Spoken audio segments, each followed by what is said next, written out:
कर्ज में डूबा हिंदुस्तान। दोस्तों, मार्च के महीने में आपने मोदी जी को टीवी पे सुना था, लॉकडाउन की घोषणा करने आए थे और कह गए थे 21 दिन सबको अपने घर में रहना होगा, नहीं तो ये देश 21 साल पीछे चला जाएगा। और साथ साथ में वो ताली थाली मोमबत्ती बजानों की भी घोषणा कर गए। परिणाम आपके सामने है। आज 8,22,000 के ऊपर कोरोना के केसेस हो गए हैं। और आज जब मैं टीवी के ऊपर आरबीआई के गवर्नर का संबोधन सुन रहा था तो उन्होंने कहा भारत आज इतनी बुरी परिस्थिति में है कि 100 साल में भी ऐसी बुरी परिस्थिति नहीं हुई थी। मोदी जी 21 साल बोल गए, गवर्नर ने 100 साल की बात कर दी।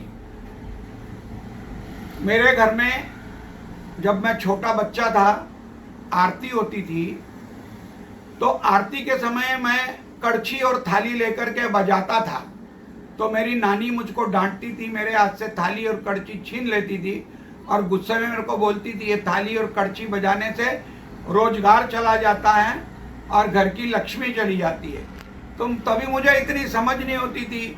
मुझे लगता था मंदिर में जो लक्ष्मी की मूर्ति पड़ी है वो चली जाएगी, इसलिए मेरी नानी बोलती है। आज मुझे ये बात का एहसास हुआ जब मैंने गवर्नर की बात सुनी कि मेरी नानी जो कहती थी उसके सत्य हो गया।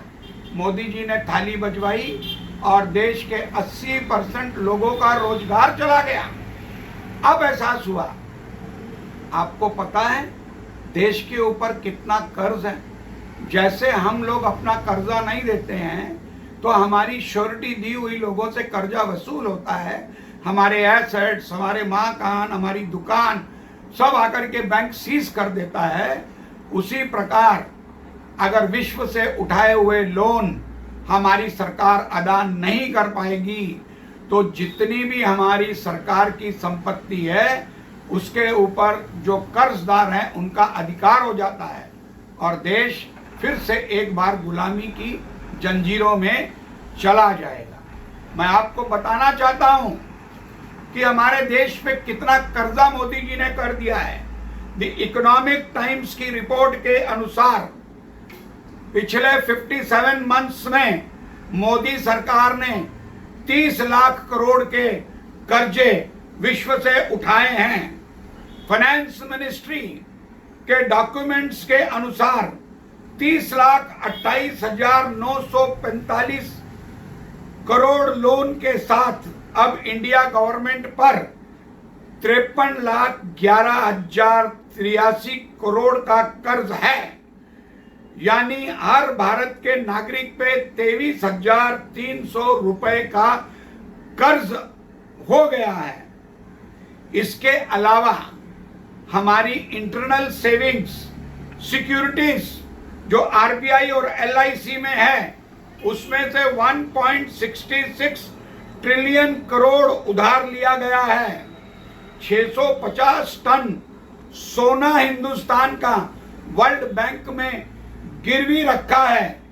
जनवरी 2020 में वर्ल्ड बैंक WHO के माध्यम से 1.5 बिलियन डॉलर्स का कर्ज कोरोना के नाम पे उठाया गया है। 2.2 बिलियन का आश्वासन Shri मथ्यागु ADB president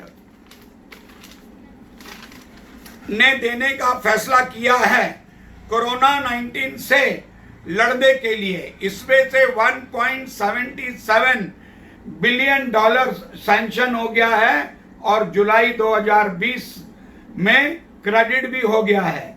Japan, France, America in देशों से भी योजनाओं के लिए बहुत भारी मात्रा में कर्जा उठाया गया है। मसलन बुलेट ट्रेन की 159 ट्रेन्स को चलाने के लिए 89,500 मिलियन जापानीज यन का कर्जा लिया गया है जो भारत सरकार को 50 सालों में चुकाना है।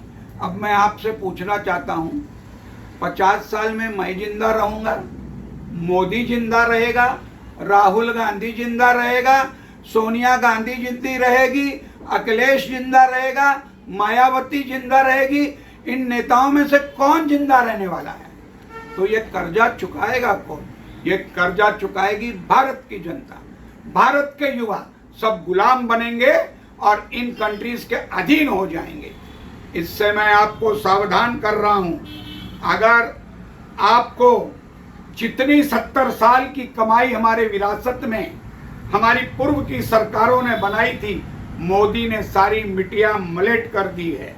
मैं आपसे विनती करता हूं, ऐसे बुद्धिहीन, दिशाहीन प्रधानमंत्री से सावध रहिए, कमर कसिए, वरना वो दिन दूर नहीं आपके और हमारे बैंकों के, लॉकरों के, फैक्ट्रियों के सबके ऊपर विश्व लोग आकर के ताला मार देंगे। सोचना आपको है। जय हिंद।